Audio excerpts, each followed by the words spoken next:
मैं अभी जिस घर में रहता हूँ मड आइलैंड में 34th फ्लोर पे खूबसूरत सा घर है मेरा। ज़्यादातर उस घर में कोई नहीं होता है क्योंकि मेरा परिवार इंदौर में रहता है। तो मैं वहाँ पे सोया हुआ था और मैं आज भी घड़े में पानी पीता हूँ। तो मेरे साइड टेबल में एक घड़ा रखा है।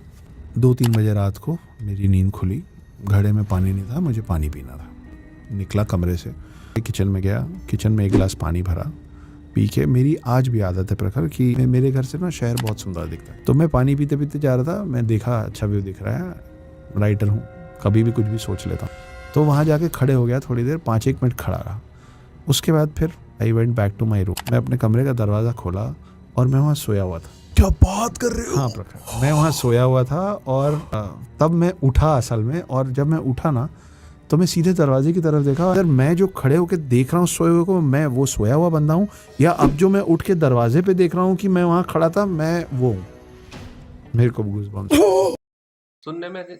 सुनने में यह किसी हॉलीवुड के डॉक्टर स्ट्रेंज फिल्म जैसा लग रहा है ना?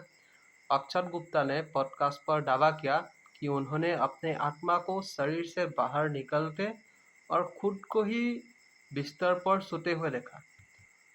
अध्यात्म की दुनिया में इसे एस्ट्रल प्रोजेक्शन या out of the body experience कहा जाता है।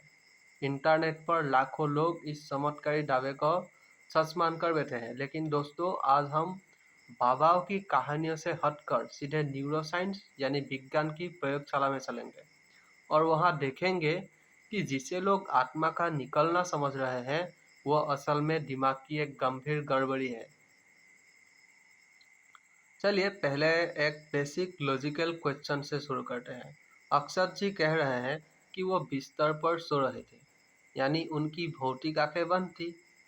अब मेरा सवाल यह है कि जो आत्मा शरीर से बाहर निकली वो किस ऑप्टिकल लेंस से अपने आप को देख रही थी या अपने शरीर को देख रही थी? विज्ञान का सीधा सा नियम है, देखने के लिए लाइट को या प्रकाश को आंखों के रेटिना पर पढ़ना जरूरी है।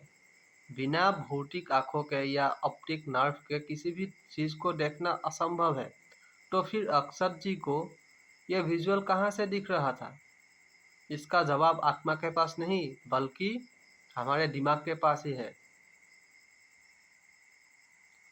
मेडिकल साइंस में इस अनुभव को ओटोस्कोपी या स्लीप पैरालिसिस कहते हैं, या दोनों का मिला जुला एक रूप। हमारे दिमाग में एक बहुत ही खास हिस्सा होता है जिसे कहते हैं TJP, और इस हिस्से का काम यह है कि ये तय करता है कि हमारे शरीर की सीमा कहाँ खत्म होती है और हमारा चेतना कहाँ है। जब आप गहरी नींद में या जागने के बीच में होते हैं, गहरी नींद और जागने के बीच में होते हैं, तो भारी तनाव के कारण या स्लीप डिसऑर्डर के कारण ये जो TJP का हिस्सा है कुछ सेकंड के लिए काम करना बंद कर देता है और तभी ये गड़बड़ी होता है। ये कोई थ्योरी नहीं है, इसे लैब में साबित किया गया है। न्यूरोसाइंटिस्ट डॉक्टर ओलाफ ब्लांके, इन्होंने एक एक्सपेरिमेंट किया था। उस एक्सपेरिमेंट के दौरान इन्होंने मरीजों के दिमाग के जो TJP वाला हिस्सा है वहाँ पर एक छोटा सा इलेक्ट्रिकल शॉक दिया। नतीजा जानते हैं क्या हुआ था? मरीजों ने लैब पर चिल्लाकर कहा, मुझे ऐसा लग रहा है कि मैं छत से नीचे अपने ही शरीर को लेटे हुए देख रहा हूँ। तो साबित होता है यह दिमाग का एक केमिकल और इलेक्ट्रिकल लोचा है। इंटरेस्टिंग बात यह है कि यही सेम अनुभव उन लाखों लोगों को भी होता है जो किसी गंभीर मानसिक तनाव या डिप्रेशन या नींद की बीमारी से गुजर रहे होते हैं। तो क्या उन सभी बीमार लोगों की आत्माएं बाहर घूम रही है? बिल्कुल नहीं। अक्षत गुप्ता जी एक बेहतरीन लेखक है, इसमें कोई डाउट नहीं है, लेकिन कहानी लिखने और विज्ञान को समझने में फर्क होता है। चमत्कार और अध्यात्म के नाम पर ऐसे भ्रम को सच बताना बंद करना होगा।